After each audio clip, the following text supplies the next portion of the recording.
Hello and welcome to another edition of the ProtoBalls Talk Podcast. Gesundheit.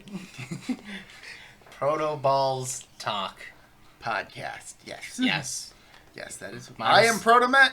This is my recycled balls, and we got a guest, finally. Hi. We are proud to welcome Vampire-Jekyll. I forgot his name. Why did you forget my name? I don't know. It's because This is an outrage! I am leaving! I just want to let you know that outside that door is the void of nothingness, so you might want to watch your step. Oh, well, you know. I won't want our special guest to get lost in the void. Today we'll be covering In the Mouth of Madness, another John Carpenter movie. Boy, what a movie. It's a movie. It is a movie. A good movie. I have like a very different opinion from these two that we'll get into in the end. He hated it. I didn't hate it. Okay, no, I didn't hate it. It's just, I don't think it was as good as the last movie we watched, Prince of Darkness. I thought that one was a lot better, to be honest. It's also John Carpenter. Yes. Yes. Warning in advance for what this review may do to you. Just, it'll make sense later, and then nothing will make sense. Anyway. And then everything will make sense. Whatever that means. Well, since our guest has actually watched this movie more than we have, let's let him take the reins in explaining the story. So In the Mouth of Madness is it's about this guy. He's a insurance. I guess you could say he's the guy that the insurance companies call to make sure that they're not getting scammed. An insurance investigator? Yeah, let's go with that. Yes. Played by Sam Neill. This was also post Jurassic Park, so this is like peak. Sam Neill. Right. So this is actually Jurassic Park 2. Yeah, of course, the true sequel. The true sequel. And the character's name is John Trent. John Trent, yes. Yes.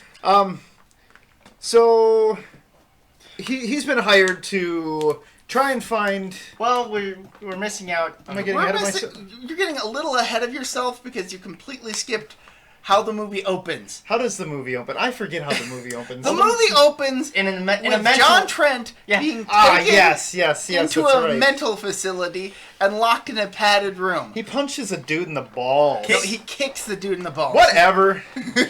Either way, the classic line, I apologize about the balls, or something like that. I'm sorry about the balls. I'm sorry about the balls! It was a lucky shot! Oh, man. Sam Neill's great in this movie. But you're probably wondering, why is he in a mental institution and the focus of this story? Well, okay, so like the great part is the movie opens with him like kicking and screaming, being dragged to a padded cell.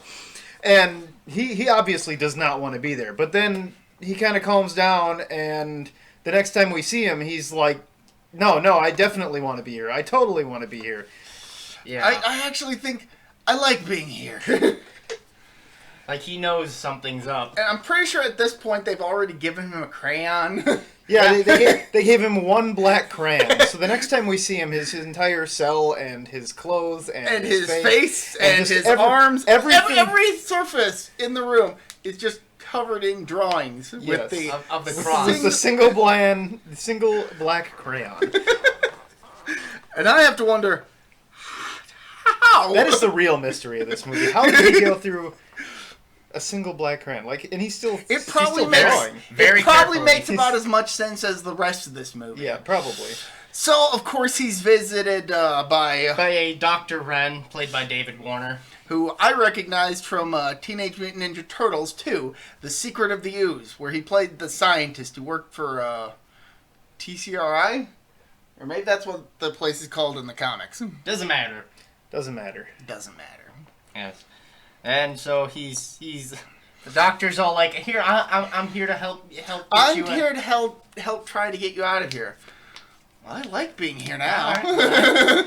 Well, I'm thankful for that, but I actually quite like being here, yeah.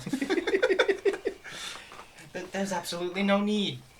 And so John is like, so do you want to know about my them? And the doctor's like, you're them? Or you're they? He's like, every schizophrenic has, some sort of reason for being crazy, and they all have their thems or their theys.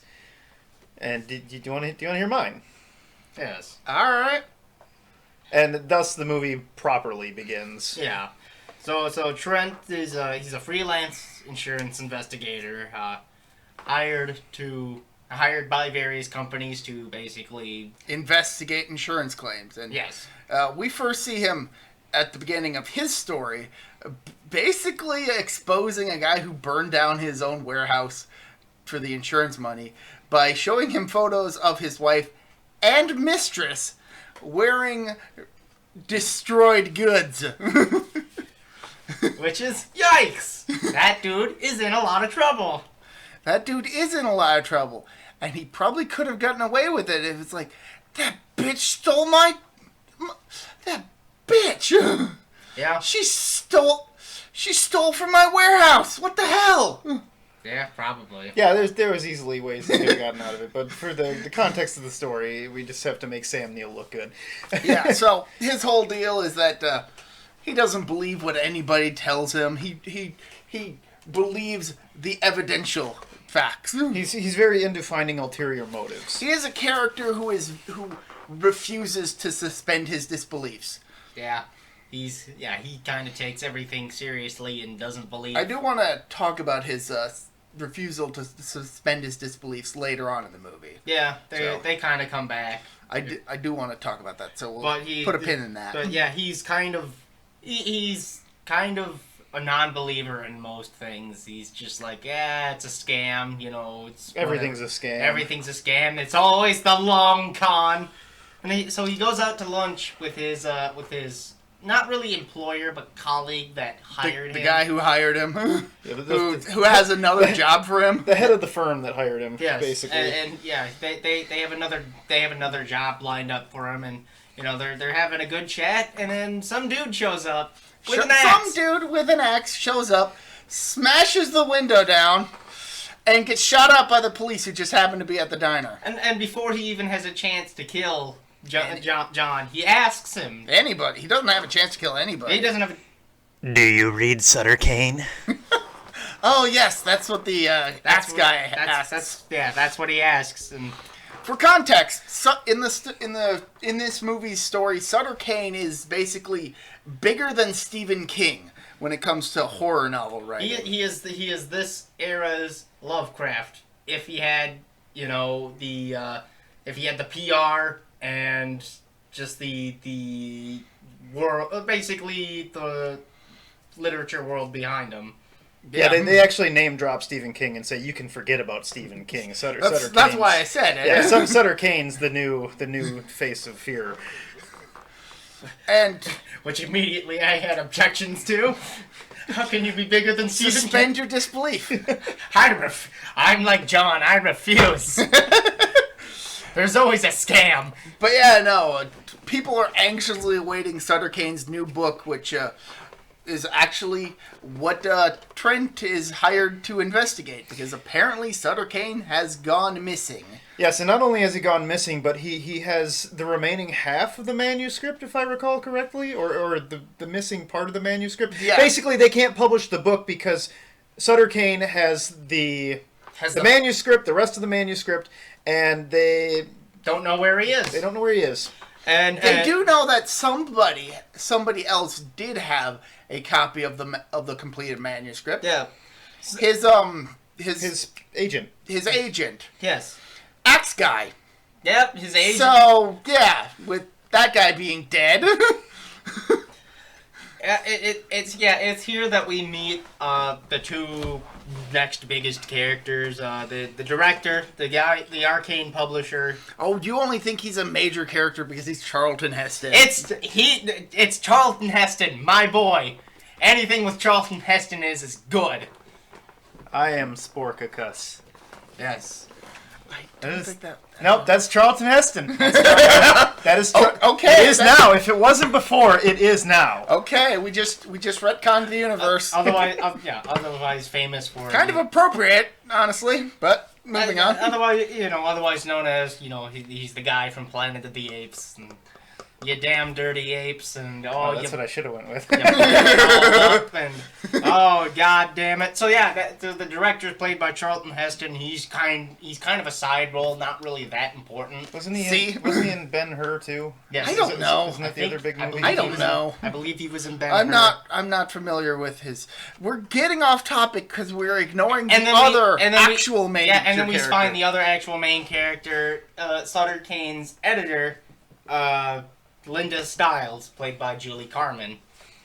Did like one of her only movie roles, I think. I don't know what else she's in. I certainly don't recognize her from anything other than this movie. Yeah. I don't watch a whole lot of movies. So. Yes, he is in Ben-Hur. Okay. Kind of went quiet there for a second. Yep. So basically, they're hiring Trent to either find Sutter Kane or find his corpse. Basically, all they want is the manuscript. They just need the manuscript so they can publish the book. if he's alive, good. If not, well, find the manuscript then. Yeah, the way they put it in that movie is it doesn't matter whether he's alive. It matters whether he's alive or dead to some extent. If he's still alive, we can still use his PR. And if he's dead, well then, I mean, this is the last hurrah and we'll make millions off of it. So they're kind of callous about the whole thing that, oh, he's missing. We just want the money. Well, Heston is. Stiles is a bit more of a fan of Sutter Kane. Having actually read a lot of his books because, she's his editor. And John Trent's just like, yeah, it's mostly a bunch of crap to me. Until he starts reading it. Yeah, he actually decides to start reading it. Now, that night, in an alleyway, he's passing by an advertisement for Kane's then most recent book, The Hobbs and Horror. Hobbs and Horror. Hobbs and Horror, yep. And he witnesses a corrupt cop beating up a bum in the alleyway nearby. You want some too, buddy? Trent just walks away, and when Trent is actually passing by the mural advertisement for the book, The posters. He notices a little tear in the poster, and he kind of peels it back. And the audience isn't really revealed to the audience what was behind that poster, but it becomes apparent later on in the film. It's a very important little subtle thing that you. Oh yeah. Well, maybe not so subtle, but. But so Trent goes home. Yeah, it's a blink and you miss it moment. He goes home. He starts reading Kane's books, and he actually starts to get into them. Yeah, so much so that he starts having that whole scene with him going down the alley and walking past the posters and running into the cop. It starts becoming a recurring dream for him throughout the movie. I think they reuse or recycle bits of that scene maybe 4 or 5 times. Yeah, but on this revisiting of the scene, the cop is very, very disfigured. Is the word I want to use? Yeah, it looks like he looks a bit like Freddy Krueger. Yeah, bit. he's a bit mangled in the face. And he's not the only one there, because when Trent turns to just leave, there's a bunch of hobos. Oh God, it's Prince of Darkness all over! Run away! Ah! Dude, Alice Cooper is not. He's not. Yeah, they replaced Alice Cooper with Axe Guy. Remember? Fuck! God damn it! Color me. And they all have axes. They don't have axes. They just have anything. And then Trent wakes up. Yeah, he wakes up, totally normal, weird dream to have, and tosses the book he was reading across the room. Turns over to his side. Oh, it's our friend Freddy Krueger the cop again, just sitting on the couch next to him. And then he wakes up. And then John again. Trent wakes up again. That's 2 movies in a row where they pull that gag. And you know what? It gets him every time. It works. I think I should note that initially I don't know if you guys mentioned this because I haven't listened yet, but I was initially supposed to be guesting on the Prince of Darkness podcast. Yeah, we mentioned that. Some former scheduling conflicts came up, so I wasn't able to participate in that one. So I did watch Prince of Darkness with them and Mouth of Madness. Yeah, so he was definitely going to be in the last one, but we're glad to finally have him. Yes. Yes. Quite. Let's see. At some point, John Trent is talking with the guy the guy who worked at the firm who had basically gave him this current job and the previous one. Mm-hmm. And he's talking about the books and mentioning how they're better than he expected. Yeah, he's starting to appreciate them, and it's after these last couple of nightmares where he sort of has like a revelation question mark, and so he grabs a pair of scissors and starts cutting up the covers. Now, I do kind of want to go backtrack a little bit to the bookstore scene, right, where John Trent goes into a bookstore that was that's right, yeah, that was attacked by some Sutter Kane fans because they didn't have. Yeah, it should be noted that the demand for Sutter Kane is at like a fever pitch. Like stores cannot keep the books in stock, and people are rioting because they cannot get these books. Sutter Kane is the death clock of this universe. Yes, yeah, that's a pretty good comparison. That's a very good comparison. Yeah. For those of you who don't know who Death Clock is, watch the Adult Swim cartoon Metalocalypse. Just be forewarned that it is very dark, but very funny. So very dark on. humor. Yes. So the bookstore had been ravaged by people just wanting to get their hands on the new book that has yet to be released, and John walks in, grabs a couple of them, and he's a couple of the older volumes, obviously not the new one. That he's accosted by this stranger, one of the guys who works there, and I believe he said he's watching. Is that what he said? He can see you. Oh, yeah, he can see you. He can see you. He's all like, he can see you. Yeah, it's. And John's just like, okay, thanks. okay. Anyway, back to Goodbye. Back to John cutting up the covers. Yeah. So he starts cutting them up, and then they're cut up. It's seemingly random at first, but he pieces the pieces he cut out like a puzzle. And then it cuts to the very next scene. We don't see him finish it. It just cuts to the next scene where it's underlaid under a map.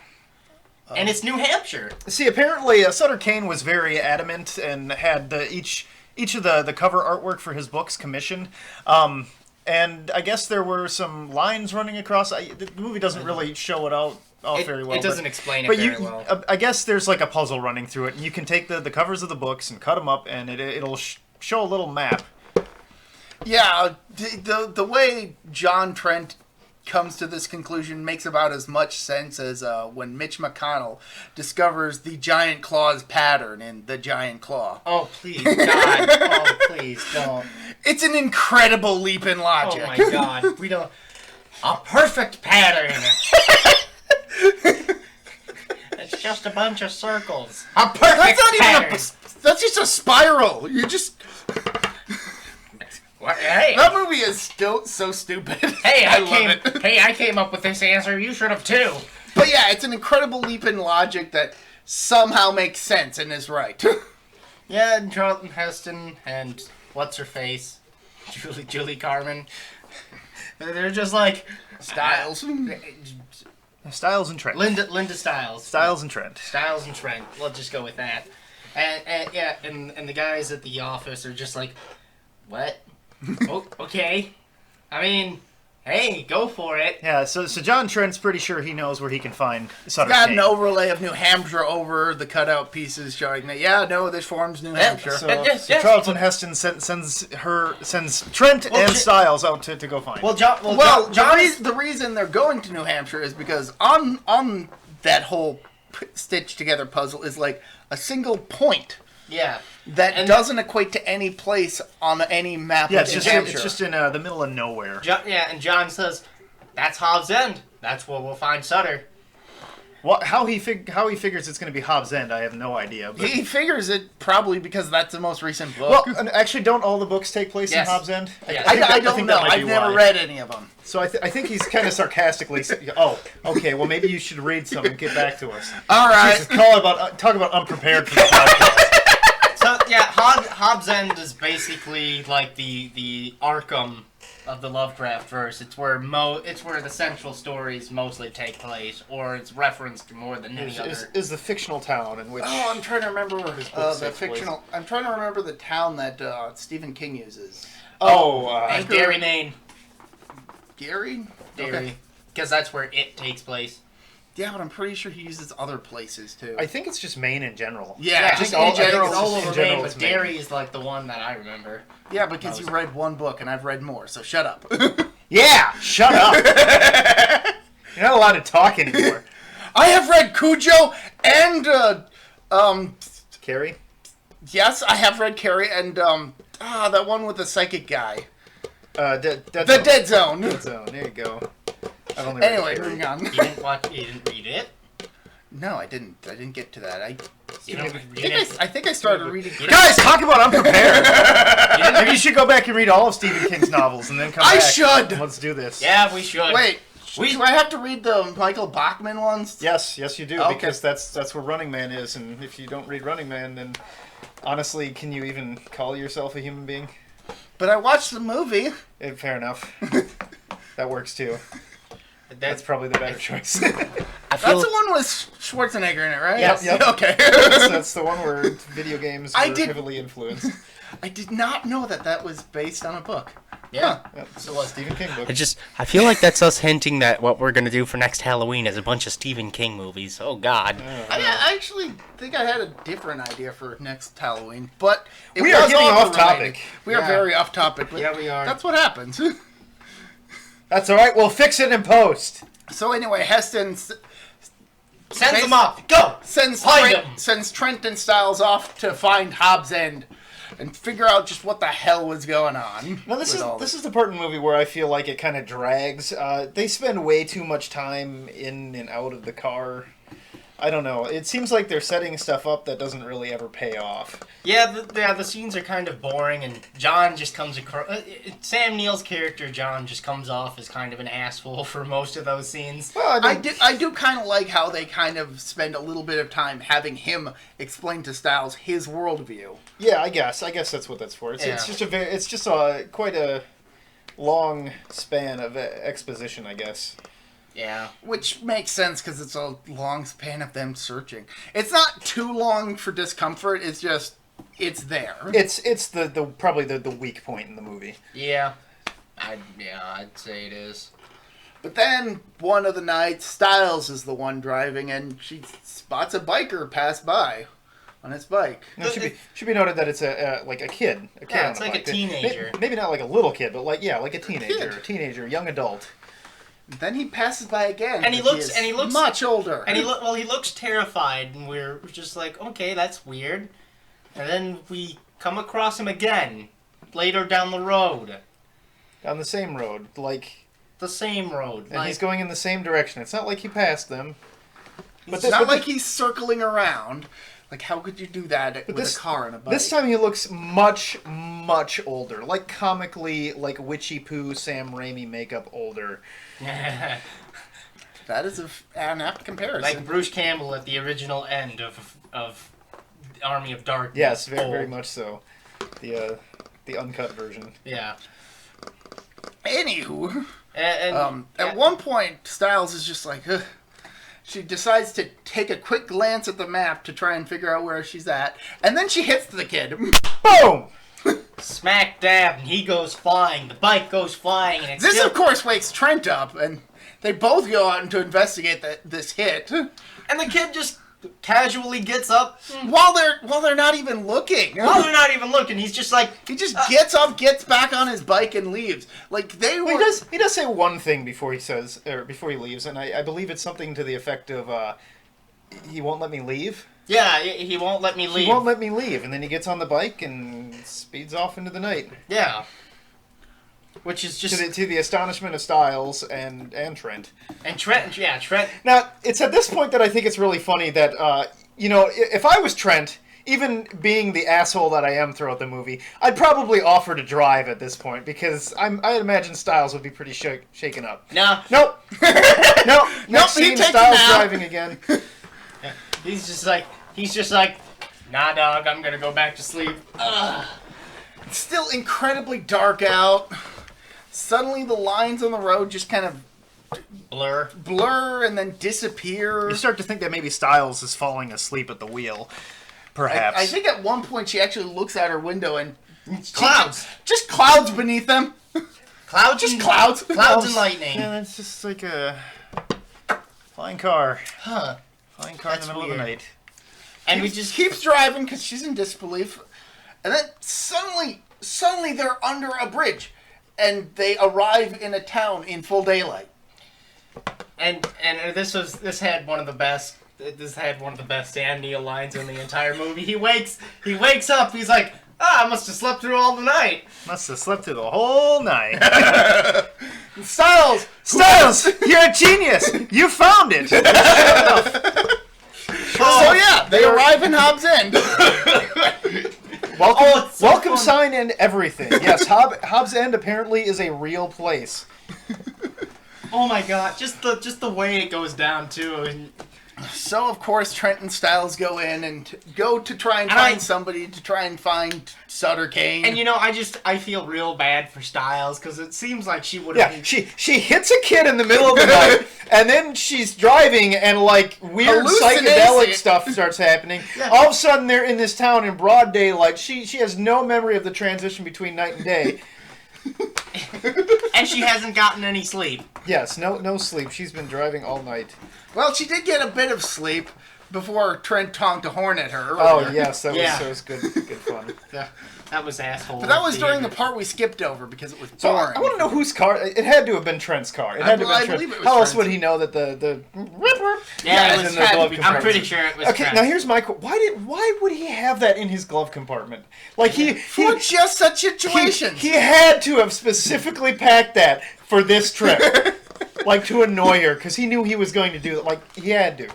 Had to have. Oh, man. There's no other explanation. I think you're overthinking a work of fiction. Maybe. Perhaps. Quite possibly. Hey, Trent overthinks pieces of work. Okay? Oh, definitely. I mean, it's like at this point, he's now convinced that, this is just some town they put up to disguise it as Hobbs. Yeah, I suppose we never did really go over what Trent's viewpoint on this. Trent's viewpoint is that this whole Sutter Kane disappearance is all a big publicity stunt. Hobbs End is going to be some place that people can go to visit the real Hobbs End. Yeah. There were air quotes there. I realized you didn't see those air quotes. There are air quotes over the real Hobbs End. Air quotes end. Yes, so he thinks this is all being set up by the publishing company. Yeah, he's being set up to be this guy that's just like, wow, I was actually in the Hobbs End, and it was whatever. It was amazing. It was a real place. But he's not buying it. Yeah, no. And Julie Stiles is just like, I thought it was Linda Stiles. Linda Stiles, Julie Carmen, whatever. Stiles, yes. She's of course flabbergasted at the whole thing. All right, so we've arrived in Hobbs End. First, Trent decides to go look around town, see if he can find anybody to find out where Sutter Kane is. And it's completely empty. Yeah. There's nobody around. Stiles spots a dog and a bunch of kids chasing it, but Trent misses that. Yeah, Trent doesn't see anything. He does. And apparently doesn't hear it either. Nope. So that's weird. So then they decide, okay, we're going to need to go find a hotel. So Stiles directs them to the Pickman Hotel. Yes. What nice Lovecraft reference. Yes. The Pickman Hotel. Before it gets beat over your head with it. Oh, yeah, God. Yes. If anybody who hasn't read that book or heard an audiobook of it, I highly suggest the story in question is Pickman's Model. Go read. 10 out of 10. Pretty good. Pretty darn good. Great book. Great story. And it's no coincidence we're bringing up Lovecraft. Trust us. So at this point, Stiles realizes that, hey, all of this seems very familiar. And Trent, of course, and this feeds into his disbelief, is he questions Stiles how she knew where the Pickman Hotel was. And it turns out that everything is matching the descriptions throughout Sutter Kane's books. Yeah. Which is just, woof, you know. We will. At first, they think the hotel is also empty, but then they meet Miss Pickman. A nice lady. A nice lady. Nice lady. She's played by an actress that I wish I could remember what else I've seen her in. She's a very nice-looking lady. I think it's also because we thought this was funny at the end of the movie when the credits are rolling, she gets top billing. Yeah. Yeah. She got top Mrs. Pickman. She gets top billing. Or at least in the character credits, at least. Yeah. Yes.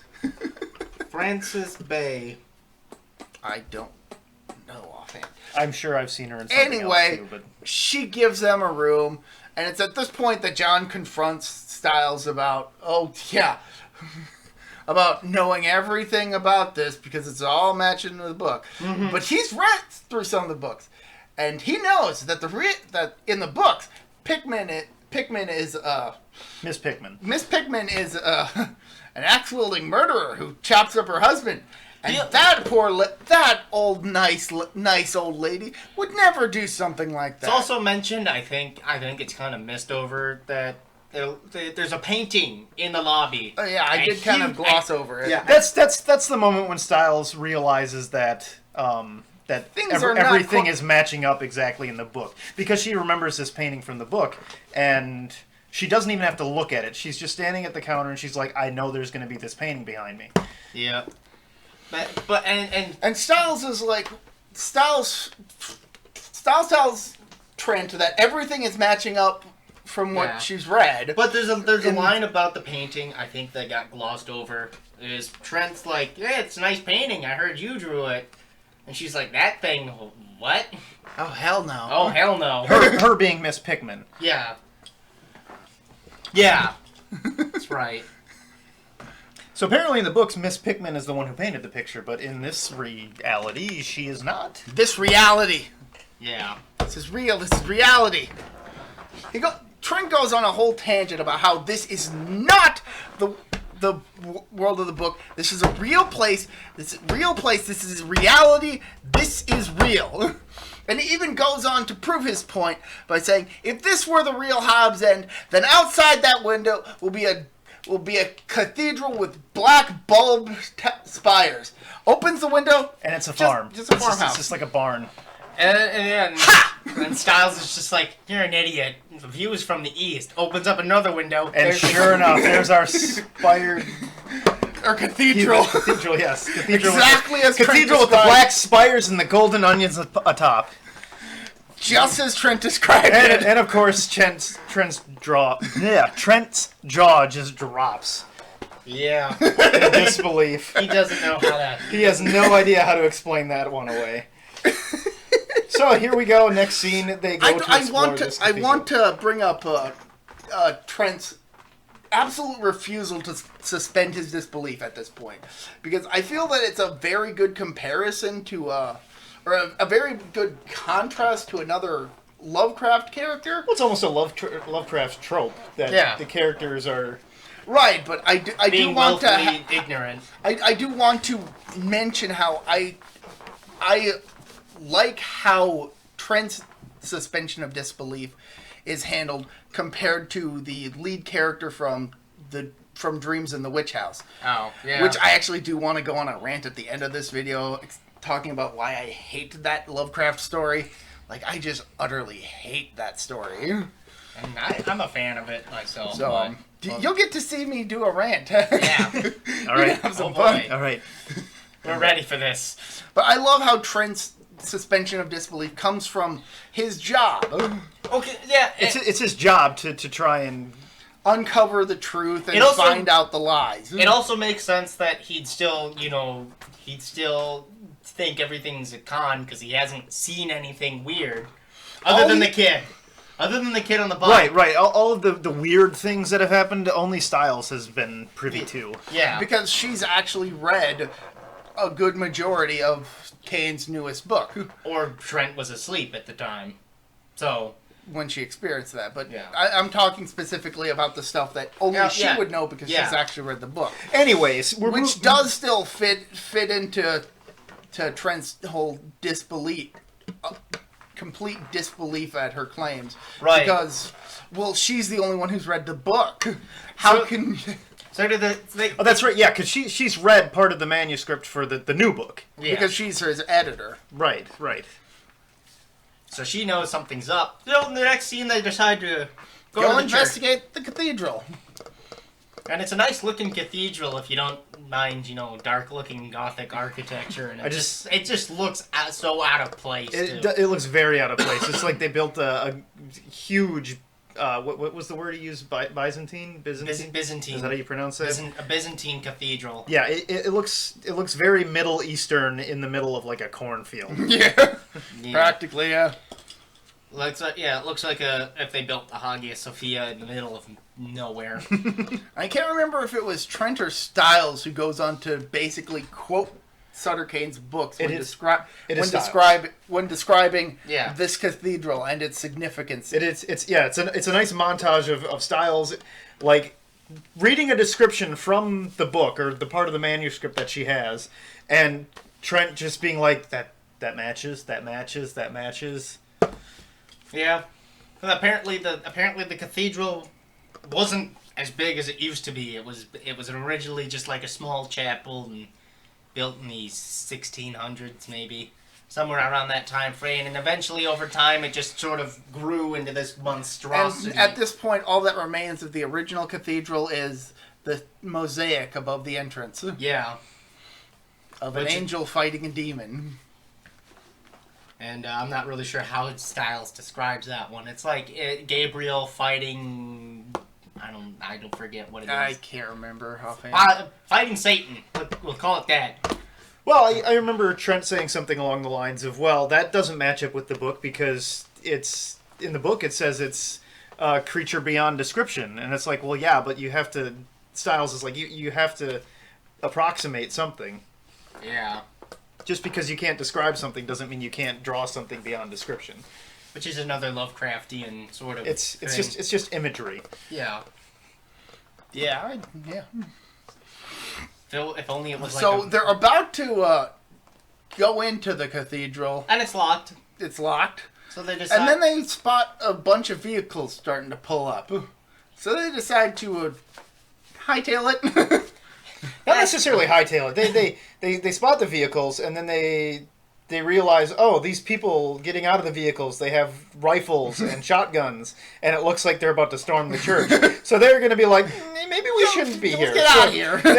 They kindly step aside a good 50 meters or so.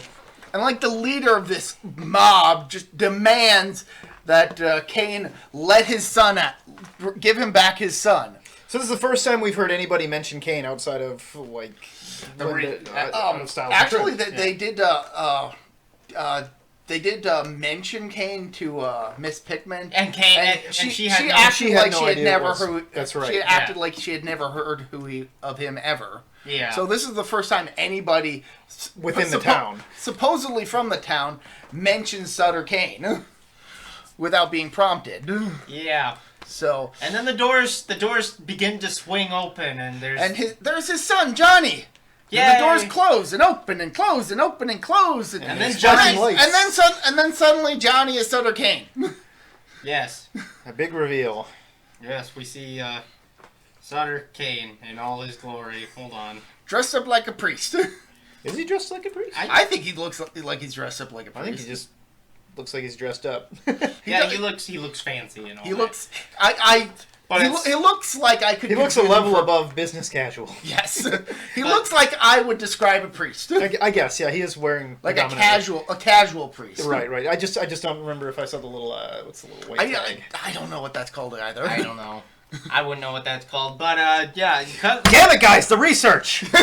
But it's Sutter Kane, played by European actor Jürgen Prochnow. He's not really in much else. This is probably like the biggest role he's ever been in. He definitely kills it in the role, though. Yeah. Oh, definitely. Yeah, he's very good.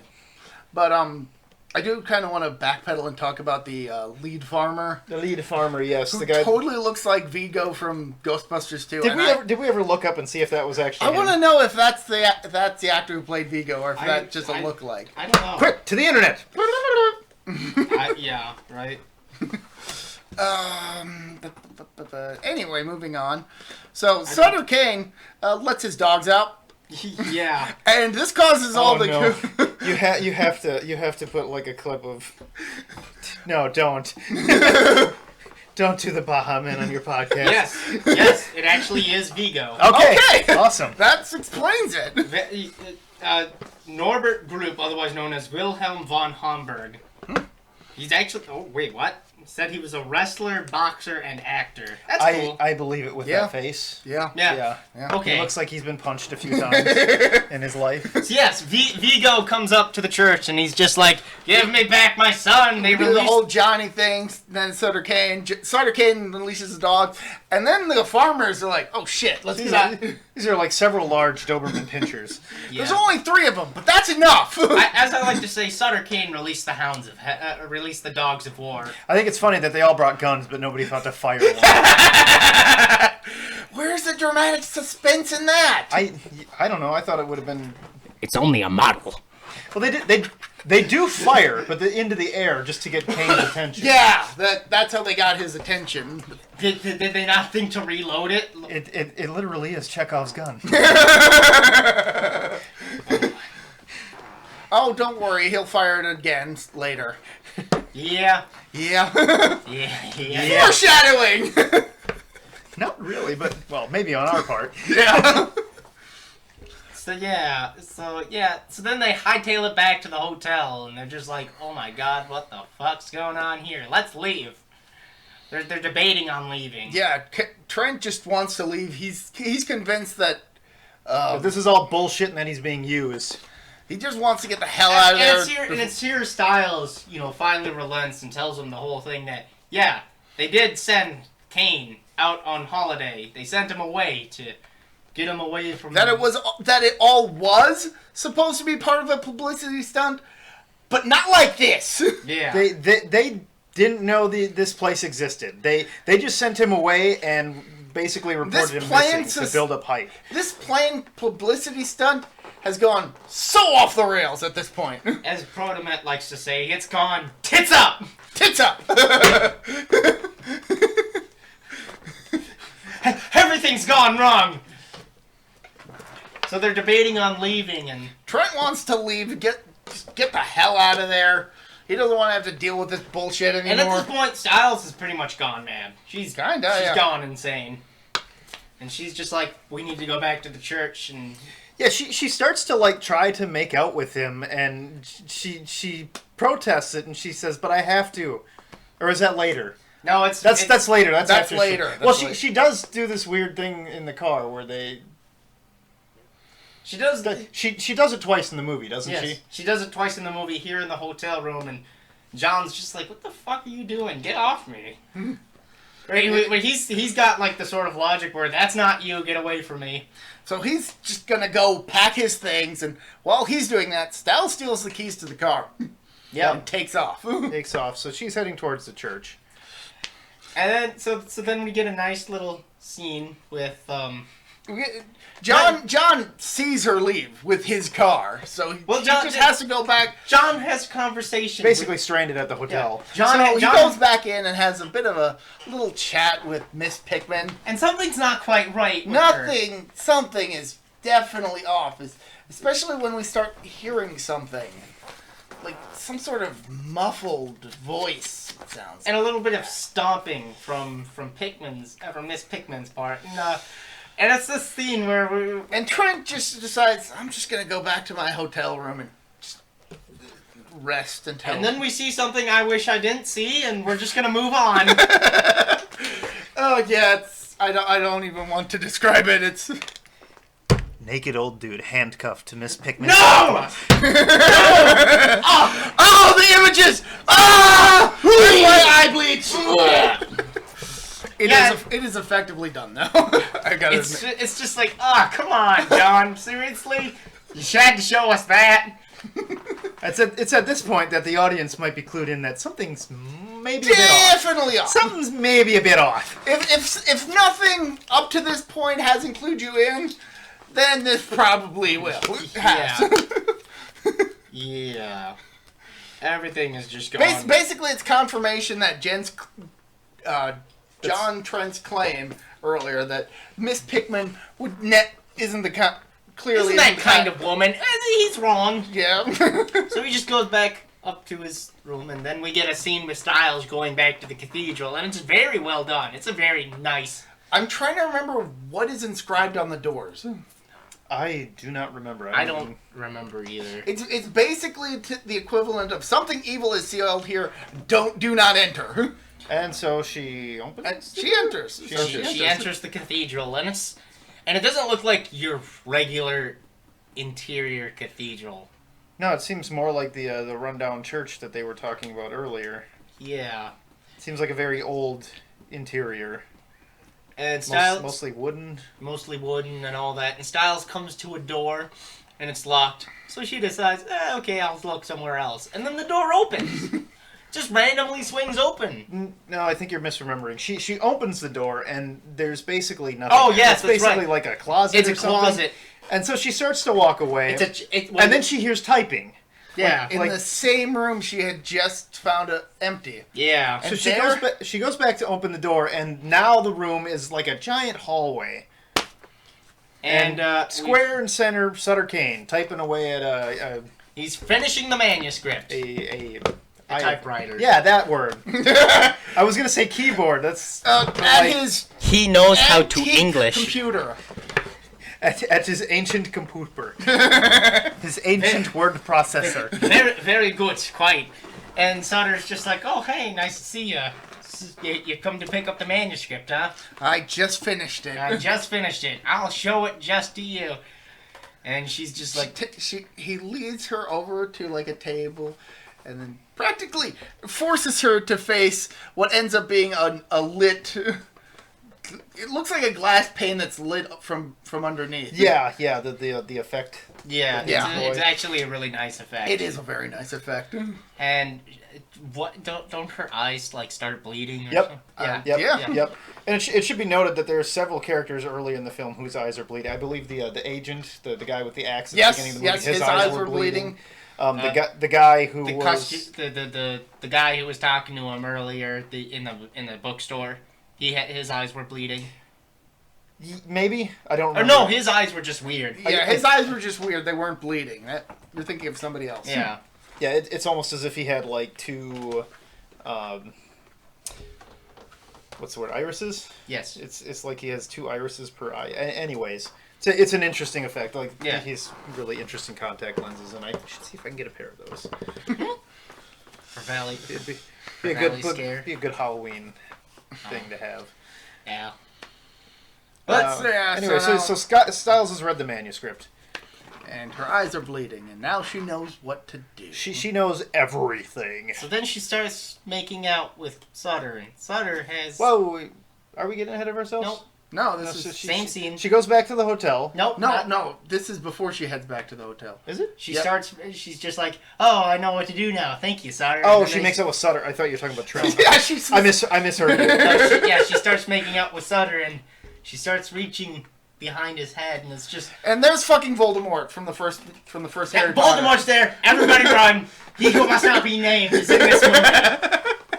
Yeah, but no, seriously, that's... That would be great. That would be great if he was in this movie, though. It's definitely like, oh god, what was the name of the teacher who had Voldemort on his head? Quirrell? Yes. Yes. Professor Quirrell. It has been years since I've read the books. Over a decade and a half. Yeah. It's great. But I definitely remember that visual from the book, and that's why I'm using it as a comparison. It's a very memorable one. It's a very apt comparison. So then Trent's ready to leave. Whatever, and he's just gotta wait. So he goes I think he's sleeping at this point. He's either sleeping or just... I think he's actually reading some of the novels. He's pacing discontentedly, reading some of the novels. And then Styles just sort of breaks in. Like, for whatever reason. Yeah, she shows up back at the hotel. And...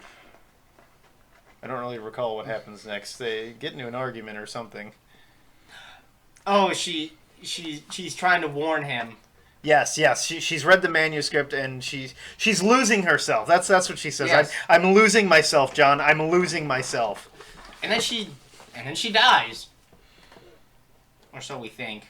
What? Do I think she dies? I don't remember I'm pretty this. sure she What dies. happened? Either that or she No, passes. this is the part where she starts making out with Trent.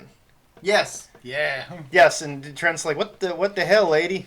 It's like, no. Yeah.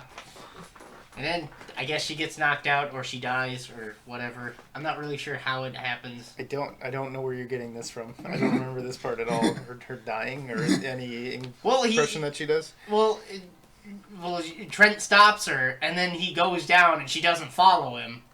Yeah, but I think we see, like, behind this, like, oh, that kind of glass that you're not supposed to really be able to see through very well. Mm-hmm. Like, something happens with her behind that glass. Here's what actually happened. Something weird happens. Here's what actually happened. Apparently, we were all watching different movies. Apparently. No, if I remember the events right, here's what happened. She tries to make out with him, gets knocked out by him. He goes downstairs because he's ready to just leave. Oh, everything. right. That's And right. Then he starts, Hearing noises from the basement. and he goes looking for Mrs. Pickman, and he certainly finds it. He found it. Finds something. That is a thing. and you know, you remember the thing we talked about, the thing that we didn't want to talk about. Yeah, he's getting like hacked to death. Like, piece by piece, he is conscious for He is. part of it. So basically, necromorph, she's She's a necromorph from Dead Space. turned into a necromorph and is chopping up her husband. That is a very good comparison. Not Thank just you. chopping up, eviscerating him slowly, Oh, bit by bit, I think you're getting dismembered and eviscerate mixed up. Pretty sure she's dismembering. I'm He's dismembering him. Yeah. dismembering and eviscerating at the same time. I'm not seeing very Could much be. viscera. It's kind of one of these. It's kind of a scene where not all the details are being shown, but a lot of it is definitely implied. Yeah. So Trent's just like, okay, back up slowly, and I turn. I'm going back up. At what point do they encounter the kids with the disfigurements? Oh, That's when they're leaving the church, or when they get to Yeah. the church. that's when Styles gets to the church by herself. Yeah, Yes, that's and they're right. just like, "Are you my mom? It's my birthday. Are you Oh. my mommy? It's not my birthday. It's Mummy's Day. Oh, it's Mummy's Day." Mummy's Day. And she's just like, that's cute. Here's your ball. Leave me alone. Again, this is before she goes into the church and meets Yeah. up with Kane. And this little girl appears to not have lips. like something chewed the lips off. Like all the Like kids, she chewed her own lips off. all these kids look disfigured in some way, and they. But she's definitely got the worst of it. Yeah. Like, it's not disgusting, but it is definitely off-putting. It's like the I don't know. I was going to say something along the lines of like abused kids, like they've got bruises all over and. But that's like some Scarring. extreme level of abuse. Yes. Yeah. That's like they were all thrown down 2 flights of stairs. Consecutively. Just, all right, All right, back up you go. yeah, no, it's not thrown down. They were thrown up. They were thrown down a flight of stairs. They then were thrown to the very top step of the flight of stairs and then rolled all the way back down. Yeah. Yes. and then thrown back up. Several times over. Yeah, either way, these kids look nasty. That was early in the kids. movie. These nasty kids. Now, at this point, Trent is finally has a bit of a inkling that maybe, just maybe, something's wrong. So he's like, Styles, I think we should leave. And then he goes up and he's outside the door. And Styles transforms also into a necromorph thing. Yes. A necromorph light. Like, it's not a full-on horrific.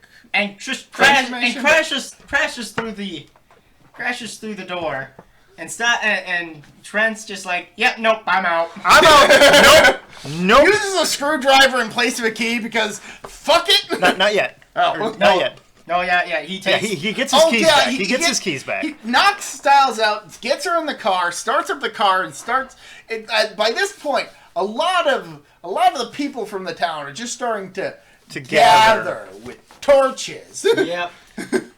And so he's just like, nope, I'm out of here. I'm out of... Fuck this, I'm out of here. Yep. So he tries driving out of town. He tries driving out of town. Then Styles grabs the keys and swallows them. And he tries to get them back, but to no avail. So he's like, fuck it. Grabs the screwdriver and uses that instead. Yes, apparently he had his car ready to go to be hot wired, just in case. Which, fair play, very good man, very smart. It's all within the span of like 3 seconds that he does all This of is this. all happening way so fast. But doesn't he go to the bar or something first? No, No, I think This Not is yet, This not- is after. Okay. Yeah. So he. like some stuff happens. Oh Right yeah, after- we forgot about the best scene, him sucker punching her, Oh, well, she sucker punches him first. and then he just turns around and just pow. Yeah, Pow! Violence on women! it's like that scene. It's like the scene from Prince of Darkness, but Yeah. the guy doesn't go down immediately. Yeah. Oh my god. But yeah, he John- sucker punch. John Carpenter sure does like men punching women. That's a quote for the back of the box of every single one of these. There sure were women getting punched in this film. Except the thing. Okay, so No women in that one. Styles tries sucker punching him. He doesn't go down. Sucker punches her back, gets her in the car, tries to flee. She steals the keys, then swallows them. Then he uses the screwdriver. All right, so Okay, now at this now- point he's making a beeline out of town. He is out of here. And you know he's past the bridge, and you know he's on the highway again. And then all of a sudden, flashy lights and the road kind of disappears, and boom, he's back in town. Again, with the swarm of people from the town. It's like with their torches. It's like he just pulled up again. And Styles is in the center of it because if we remember right, he kind of ditched her. I don't recall that, but No, he gets out of the car Yeah. for some reason. I don't remember the sequence of events of exactly, but eventually he leaves Styles behind. Yeah. Yeah. That's right, because he tries leaving, and then when he gets out of town, Styles wakes him up. and Styles get into an altercation again, and then she gets all Yeah, she gets all Bray Wyatt on him. Yes. Only turns- with her head somehow not in the right position. Upside down. Nice effect. I'm glad Yes. they didn't linger on it That's too a- long. that's a though, good 'cause effect. Otherwise, you would have really noticed how fake it looked. Yeah. So at this point, he's like, "Nope, you're getting left behind." That's when he gets on the road, and that's when he winds up back in town. Yeah. So he gets teleported back into town, and he's just like, okay, what if I just hide? So he goes into the bar. And He tries leaving again. He a tries couple leaving times. again. Oh, And then that's when he right. realizes that nope, there's no way he's gonna escape. So that's he when he goes into decides, okay, screw it. Just right through the mob of townsfolk. Yeah. And then he sees Styles. It's like, oh shit. And the build up to this is great because you can there's no dialogue, but you can definitely tell that he's realized that like okay, this might still be a publicity stunt, but like fuck it, I'm gonna run over some people. I'm gonna do this. Yeah. So he tries driving through the mob. Styles ends up right in front of him. He swerves and hits another vehicle. Now his car's out of commission. Yep. So any attempts to flee by car is not going to work anymore. Oh, he missed a spot right before he goes back the second time. Because he doesn't get into the bar after that. He gets in before that. Goes back into the bar. Yeah, there's actually 2 bar scenes. There's one where he talks to the guy. Yeah, at one point after the whole first church scene, Dog fight thing. Trent goes to the bar and ends up encountering the lead farmer who is trying to get his son back. He meets They have a Vigo. bit of, he meets Vigo. They have a bit of a conversation. Vigo basically tells him, Get out. It's some sort of not in a sort of threatening way, more in like a warning sort of way. Yeah, it's like, hey, there's some sort of infection. It got to the kids first, and now it's spreading to the adults. You should leave town. And basically. Trent's just like, okay. Yeah, sure, He's whatever. at this point in the movie, You're a he's pretty still, good actor. Yeah, he's still The, convinced that it's the just, second time around, he gets into the bar, and he's just like, Vigo looks. He looks significantly worse. he's like, I tried to tell you, but you didn't listen. But So- Yeah, so like at this point, like you can tell, like the entire town is just starting to. The people in the town are just starting to decay and Change. Yeah. For the And worst. Vigo, well, his kids, his wife, they're gone. They've turned. But they're not gonna get him. Yeah. So he takes his rifle, puts the barrel in his mouth, and we don't get to see it happen. But he shoots himself in the head. We get to see Trent's reaction. Basically. We get to see from Trent- a low angle the guy's feet. We hear the shot. We see Trent's reaction. He just bolts. I think it's at this point, right here. This is where Trent realizes, Oh shit! this is real. This is reality. Yeah. And Sam Neill's so good because he tried talking him down and now he's just like, I gotta get out of here. Oh no! Oh. He goes outside to try and puke, and that's when the mob starts to converge on him, and that's when he tries to get out. That's when he tries to get out of town. Yes. So then he drives through the mob, crashes because he can't hit Styles, and then he passes out. Then he wakes up in a confessional Inside the church. inside the church. And then he comes face to face with Sutter Kane. He finally meets Sutter Kane face to face ish. Yes. Sutter Kane is on the other side of the confessional. So I forget what all the dialogue really is, but Sutter's just like, so how do you like my books or whatever, you know? Do you believe in what you see now? This is kind of like the scene where like the James Bond trope where the villain starts to divulge their evil master plan. Although in this case, it's not really Kane's plan. It's more of just his birthright. Yeah. Probably. It makes sense in the context of the movie. Trust us. Yeah. So Kane reveals that there are significant powers at play beyond human comprehension that have been growing stronger over the years thanks to his books, because they speak to him in dreams, and he basically is the gateway for them. His books are the gateway to them breaking into our reality. And it's actually explained early on in the movie that some people have certain reactions to Kane's books. Yes, and that's part of the reason why they're these people who riot. And now we're finally getting an explanation for why. So Sutter shows Trent a giant doorway, and it's pulsating and. Yeah, somehow they're no longer in the confessional anymore. I forget how that whole transpires. Styles is there. Yeah, I think he just poofs and he's in this hallway. And yeah, it's real weird. A huge doorway, it's bulging, bulging and pulsating. And when I say hallway, I mean this is like about the size of like an aircraft carrier or aircraft hangar. Yeah, it's a huge thing. And Sutter's just like, these are the guys. These are the guys who tell me the stories, and I just write them.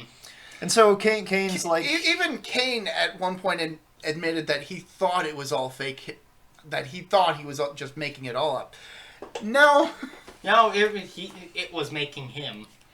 It was compelling him to write his story, the stories that he did. So he's finished the manuscript. He hands it to John.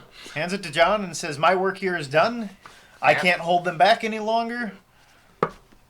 Now it's your job to deliver the manuscript." Yeah, and John's just like, What? Wait, so I get to leave? Yeah, the passage to the passage out is that way. Yeah, bada bing, bada boom, magic passage. Here you go. Wait. Why is it my job? Oh, it's because I wrote it that way. This is where the big reveal kind of sort of happens. John Trent, according to Sutter Kane, John Trent is a character from one of his books. Is basically the main character of this new book. Yes. Yeah. And what we are watching transpire is the book basically playing itself out. Yeah. So John's just like, okay, I don't believe you. Once again, he's not buying it. He knows something is weird. Something is wrong. Something is very wrong. Something is weird. But like, he wants to leave. He tries to convince Styles to come with him, and Styles is just like, I can't. It's how it's written. So then Sutter Kane. Oh no, or rather, she can't go with him because she's seen too much. Yeah, she's read the whole manuscript. She knows how it all plays out. Yeah. And she doesn't have any part from that here on. So then Sutter opens the giant door, and then he disappears. Well, he doesn't so much open as he stands in front of the door, and the door starts to crack, and then he reaches up towards his face. And he tears his face. But like, it's not like a not like tearing his face off. It's like he's ripping a piece of paper, and then he reaches up again, and then there's more paper, and he's basically opening up a giant hole in reality. It's like the fourth wall break, kind of. And at this point, Trent is just like, nope. He tosses the manuscript aside. Styles picks it up and starts reading exactly what Trent is doing, which is heading to this gaping hole in reality and looking down into the. Sutter Kane's Yes. This Sutter Kane's death is comparative to the comic book guy's death from Nightmare on Elm Street. Yes, if you can even call it a death, I think it's more that he's just he rips himself out of reality. Yeah. He provides the key to opening the tear in reality. And John is just like, okay, I'm out. See ya. Yeah, he starts to see the things that are starting to swarm up, and so he just bolts it down this very, very long hallway. And he gets to a very interesting design. And he gets to a light at the end of the tunnel. But he's still being chased by these. And he's still holding the manuscript. He's still holding the manuscript. He's still holding the manuscript because he's gotten it back. Styles gave it back to him. And then he wakes up. Now I just want to mention this. You don't see the monsters very much. You do see quite a bit of them, but they're very, very quick shots, and I absolutely respect the hell out of whoever designed all these different creatures.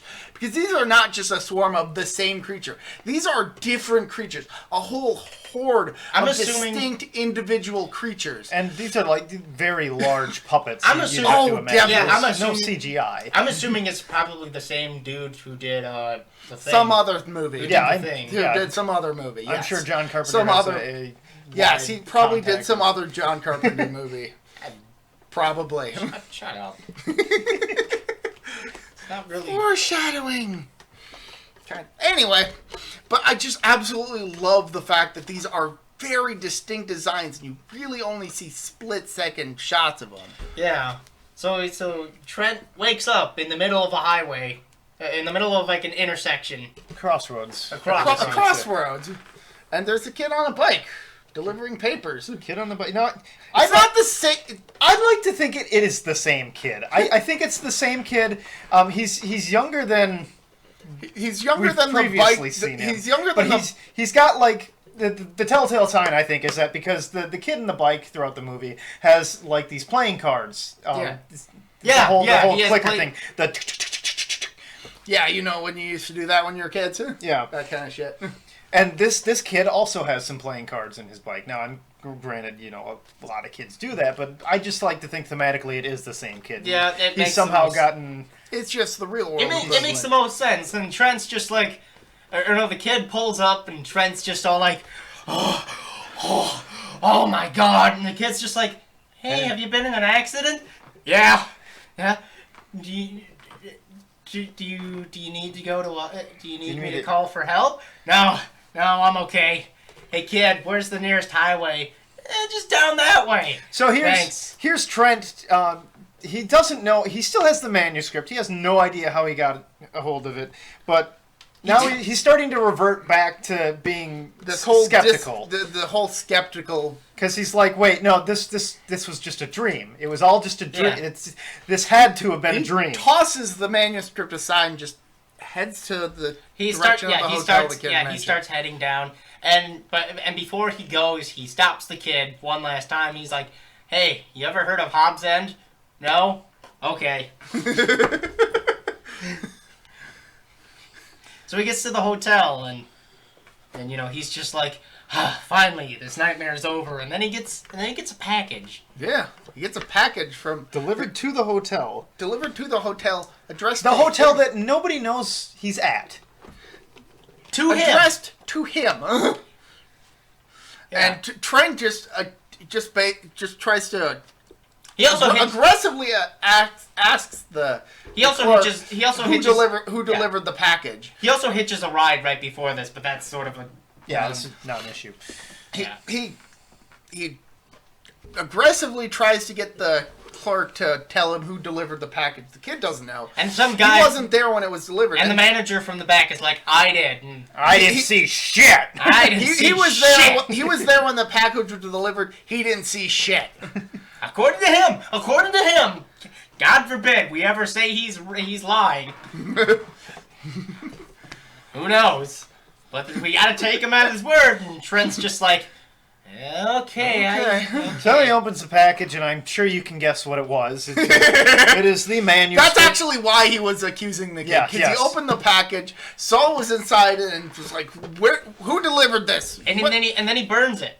He burns it. Burns the manuscript. Page by page. He finally, after all this time, makes it back to the office. And he gets on a bus. He gets on a bus. Oh, yes, that's right, the bus scene. Probably my favorite scene in the whole movie. He's on the bus, and there's just some old elderly nice lady. Old lady who isn't Miss Pickman. Not Miss Pickman, like more of like a Golden Girls type lady. Yeah. She's just going on and on and on about how I'm guessing things used to be better back in her day, and you should have seen the Bowery back then, and stuff like that. And he's just kind of getting annoyed, so he drifts off into sleep, and he has another dream. Doesn't he mention that, like, his favorite color is blue or something? He has a dream, and he's the only one on the bus, and all of a sudden Sutter Kane appears sitting next to him. It's the final appearance in the movie, basically. Yeah. And he's... I don't remember exactly what he says, but it's something to the effect of, like, you can't escape the manuscript. I've written you this way. You're a character in the book. There's no sense in fighting this.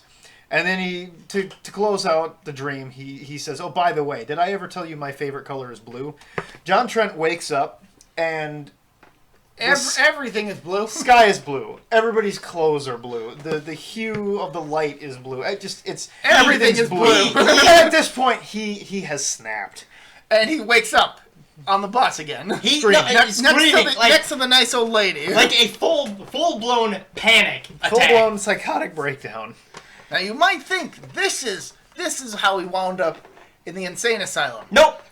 He makes it back to the office, and he's finally... He makes it back to Charlton Heston's office, and basically recounts everything that's happened up to this point. And Heston's all over him. I'm kidding. Not the laugh. He doesn't do the laugh. Okay. He's played around with that gif too much. He thinks everybody knows it. Yeah, I don't know that laugh. Oh, yeah. There's a scene. Okay, so there's a scene. Anyway. No. It's not an issue. It's a non-issue. I'll say it after this. Okay. Fine, whatever. Do whatever you want. It's your podcast. Asshole. Fucking bitch. But anyway, at this point, Charlton Heston... He's just like, yeah, that's a great story and all, but, I mean, you gave me the manuscript like a month ago. We just released it last week. Hell, we've got a movie coming out. And Trent's just like, oh, God. Oh, no. It's also revealed that Charlton Heston had only sent Trent. Yeah, he only sent Trent to go look. He has no idea who Styles is. Never heard of her. Never heard of her. And then Trent's like, oh, well, that's because she was written out. Like, and he's just like... So at this point, he's a believer. He's a believer. Yeah. The book has published. People are lined up to get a copy. And we get one... We get Trent outside of a bookstore. No, we get him walking down the alleyway again. Yep. He walks down the alleyway. And we finally get to see what was behind that tear in the poster, and it's a picture of him on the cover of the new book, in the mouth of madness. Yeah. And he's just like, I love that the fact that that was the title of this book had to have been revealed very early on in the movie. Yeah. Like, there were advertisements for it if you were looking. Yep. So the movie is also named after the fictional book in the movie. Kind of a weird thing, but we'll get to that in a minute. Yeah. So at this point, the book's out. What is he? He's outside one of the bookstores. He's that just has watching. just a line of people. And one guy is coming out reading the book, and he asks him, Eyes bleeding. His eyes are bleeding. Yeah. Oh, Hey, are you enjoying that book? Have you read the new book? Have you read the new Do book? you like the new book? Yeah. He's like, well, then this won't come as a surprise. Pulls out an axe and axes the dude.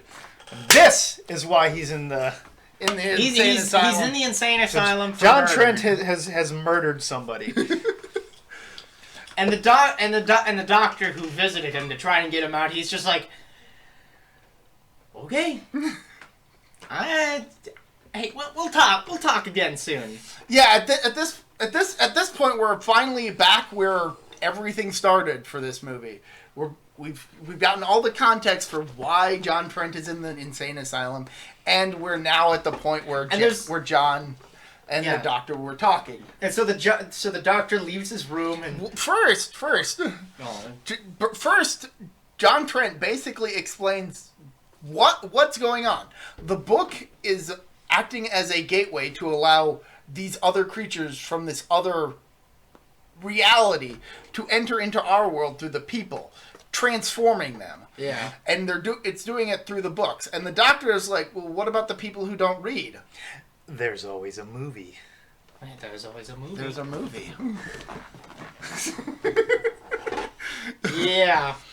So the doctor leaves, and he's walking down the hallway with one of the other doctors. And you can tell just by the look on the doctor's face that he's like, fuck, he's actually telling the truth, and it makes sense. Like, this is actually what's happening. Yeah, it's been revealed that the entire city, or the entire city, the entire world. There are random acts of violence happening on a wide scale all over the world. Yep. Following the release of In the Mouth of Madness. And this explanation is the one that makes the most sense to the doctor, and he's walking down the hallway, kind of talking with one of the other doctors, who asks him if he's ever read anything by Sutter Kane.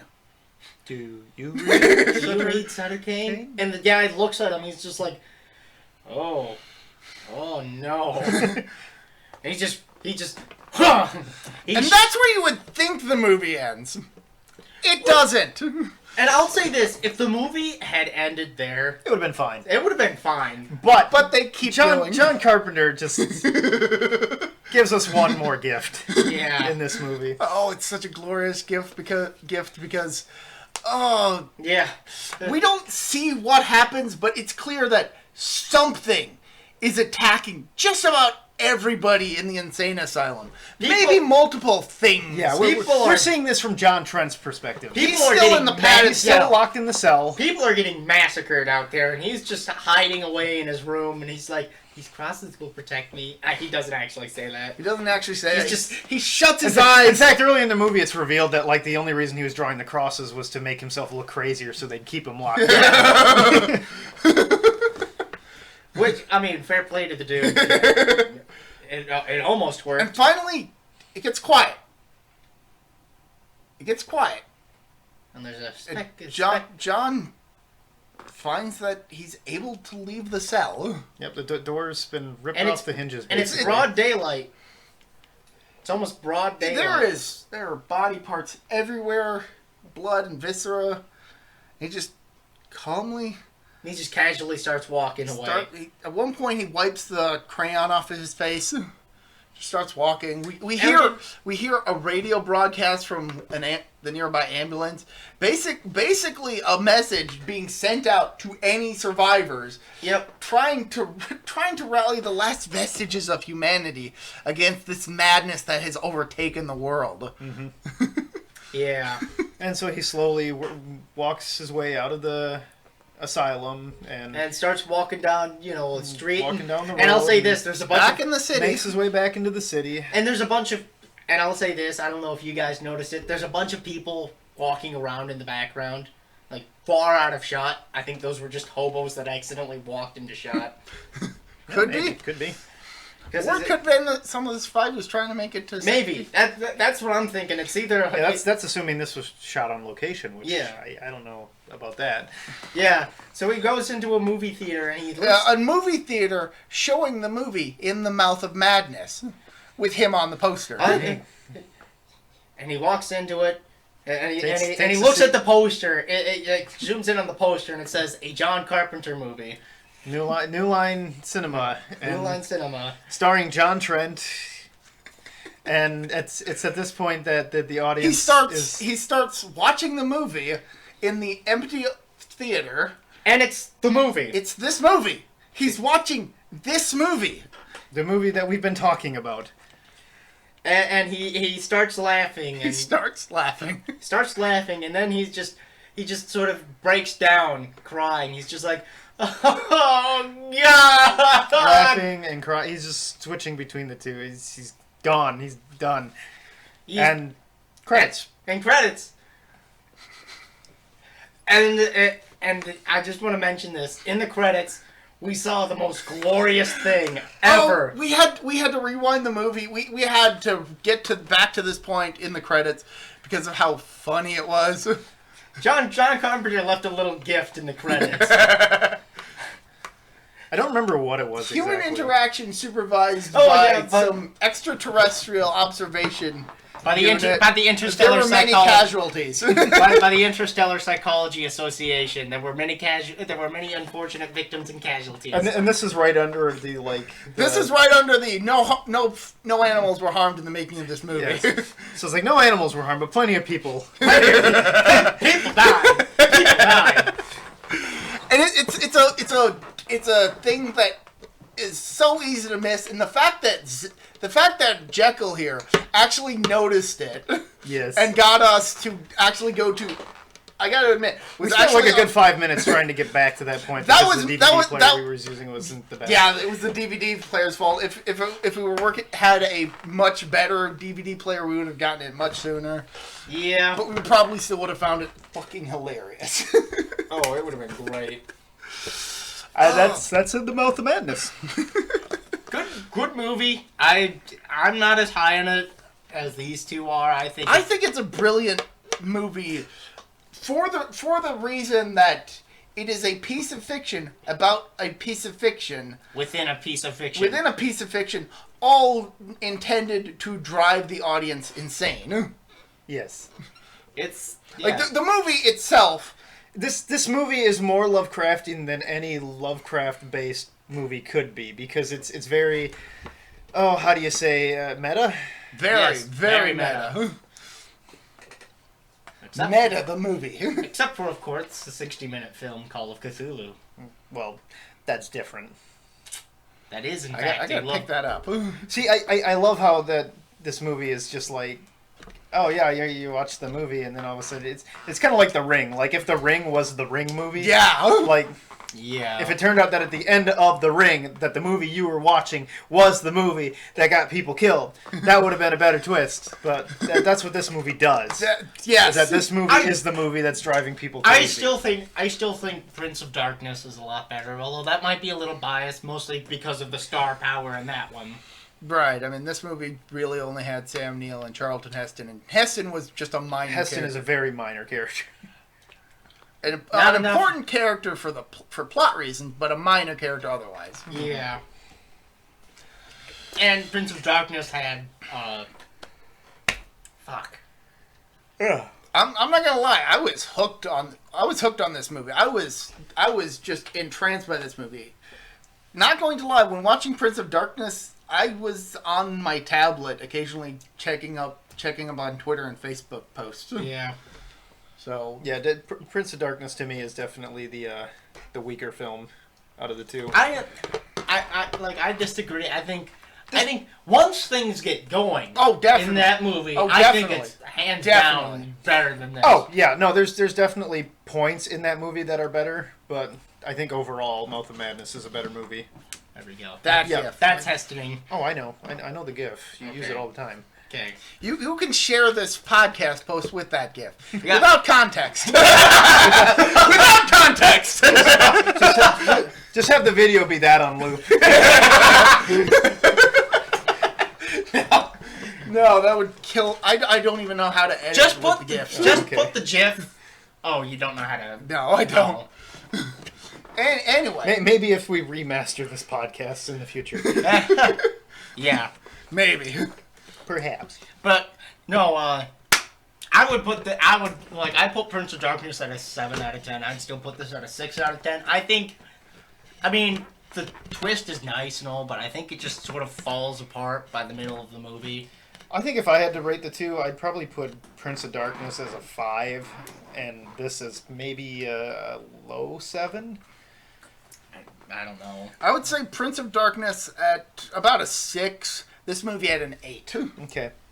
Oh, okay. Well, yeah, we've got varying different opinions on it. It's not a perfect movie, but No. it accomplishes what it sets out to be. I think the flaws of its narrative doesn't. It does have quite a bit of Deus Ex in it. Deus Ex Yeah. Machina. Yeah, but that's kind of the point.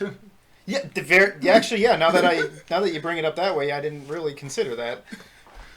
All of the the God plot- machine was God in the machine. Yeah. All the plot contrivances are explained away by the fact that it's a work of fiction within a work of fiction. Mm-hmm. And works of fiction have plot contrivances. I suppose. In that case, this is the perfect movie. No, I just want to say though, it's not my Call of Duty. It's 2 out of 10. I Call of Duty. I have no idea. I have no idea. IGN has a tendency to highly rate Call of Duty and then underrate everything else. Because it rated Splatterhouse when it came out a 4 out of 10. That definitely is a 4 out of 10. No, But- that's like a 6 or 7. But just for the 3 original games included with it, it's a 10 out of 10. yeah. Unfortunately, they didn't have one pocket So, defeated. guys, you planning on watching the third movie? There's a third movie? A third movie? Do Yeah, tell! I mean, you guys watch Prince of Darkness and Mouth of Madness. It's those are part of a trilogy, right? What? I did not know. To be continued. Before we actually stop the podcast, because I mentioned it before, I just kind of want to go on a rant about why Dreams in the Witch House is a terrible story. Bonus rant. Okay, so to give a brief summary of Dreams in the Witch House, this is a story by H.P. Lovecraft about a guy who takes up residence in a room in a house that is suspected to have once belonged to a witch, or at least that's what the people claim.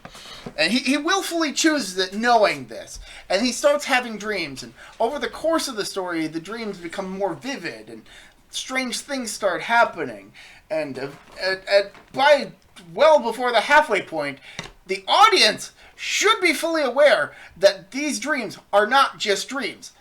But the main character refuses to acknowledge them as being anything but dreams. That's what I hate about this story.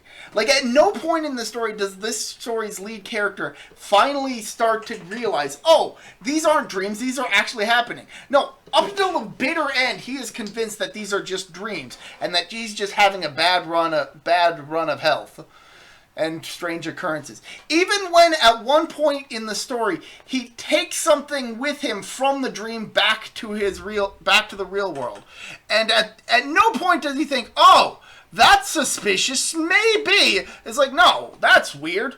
It's like, I get what Jekyll was saying about that kind of being a trope of Lovecraftian major characters, them not being willfully ignorant. But to be so willfully ignorant to this degree is stupefying. I think that's kind of the point of the book, though. Is that this guy is sticking to his guns until the bitter end, and then when he finally realizes that, oh shit, all this is real, it's just sort of, I think it's meant to be this horrifying point where the either that, or as I like to think of it, it's supposed to be a comedy, as most Lovecraft stories are. You stole my peanuts. Stole some peanuts. That's how I read most Lovecraft stories at this point, as a comedy.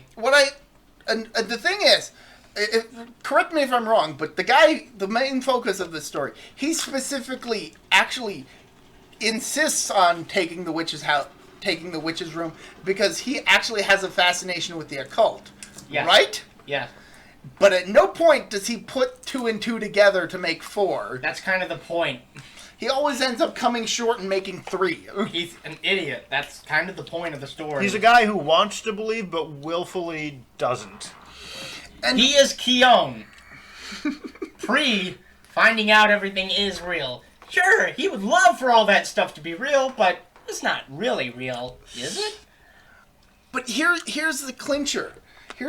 He willfully denies that these dreams are real, but remembers so much vivid detail about them that he's able to basically relay every single goddamn detail of these dreams to the story's narrator.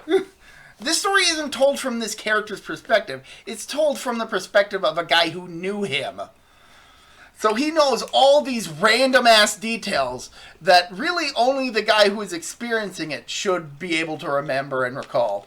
And really, he should only be able to do that be able to recall all these events with such clarity in hindsight. But at no point does he have that hindsight.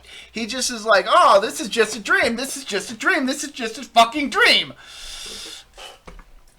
God, but that would be cool if it was, right? Just read it like a comedy. And that's why I hate Dreams in the Witch House. Maybe Lovecraft intended that. Yeah. Maybe, but I went into it not thinking with that perspective. I went into it thinking that it was from where most of his stories come from the perspective of a character who genuinely doesn't believe it, but then over the course of the story is forced to. I think, in my opinion, there's 2 ways to read Lovecraft, or each of his stories, as either a comedy or as a straight horror story. If you read it as a comedy, I think you'll get far more enjoyment out of it. Like Dagon, you know. Oh, I stumbled across this weird world with a bunch of goop and everything looks sure spooky. Oh boy. I'd like to think the only comedy that Lovecraft ever intentionally wrote was Reanimator. Nope. He wrote another one, but under a pen name. Well, yeah. I mean, And oh my god, that one is so. I just want to say that one. I do like that one. That one is so funny. I should say his sense of humor. his like well-known stories. Yeah. Out of his well-known stories, that's probably his only comedy. If you can even call it that. He hated that one. Well, Yeah, he didn't like writing that one. that was the only one he was ever commissioned to write either. Yep. Okay. Yeah, he was commissioned to write it, so I think in his sense, you can tell his sense of humor is running through. So he's like, oh, they want a straight horror story. I'll give them a horror story. No. For context, part of the reason that Lovecraft hated writing Reanimator was because it was split up into chapters, and at the beginning of each chapter, he had to recap pretty much all of the events from all the previous chapters before he could get into any new details about the story. By which point, he'd practically run out of page space.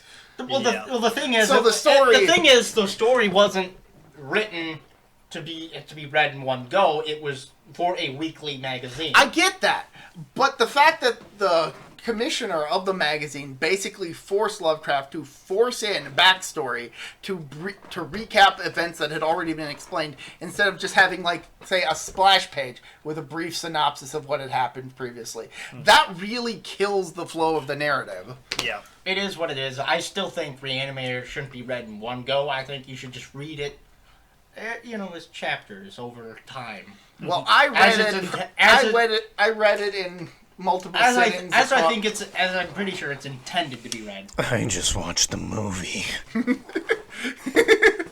But anyway, Jeffrey Combs is great in that movie.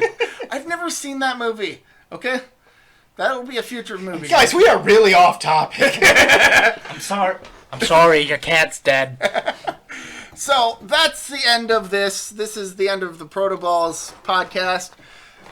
I want to thank our special guest, Vampire-Jekyll, who finally was able to join us on this. Yes.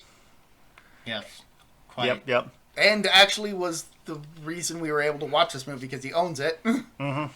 This is my Recycle Balls. I'm ProtoMet.